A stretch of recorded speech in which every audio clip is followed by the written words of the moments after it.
here's how you can take a full backup of an Android phone. Let me explain that and show you how you can approach this and do this. If you're new here, subscribe so you don't miss anything important.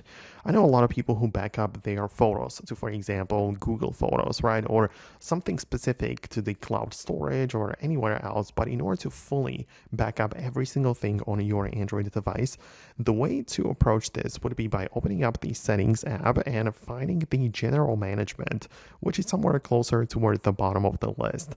Tap on General Management, and in here you can see we have some options, of course. When you tap on Reset, you can see that you can back up your data right here.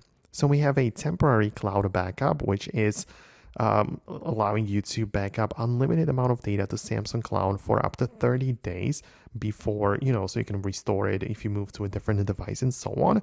This is free, but only for Samsung devices, as you can see right here. And we also have the external storage backup. This allows you to use the USB storage device or SD card, and you can just back up all of your data there, right? So you can restore it later on this device or use another device. But the point is that you can connect some kind of like external storage, an SD card or SSD or whatever, and proceed with the external backup, right? So you can go in here and you can back up using the Samsung Smart Switch. So you can just continue, go through all of that and decide if all of the features are supposed to be stored and backed up, right? So it needs like permissions and everything. So you have to go through the steps, but that is one of the best ways to back up your entirety of the data to some external place. So I hope it helps. Let me know your thoughts below in the comments. I hope I was able to explain it.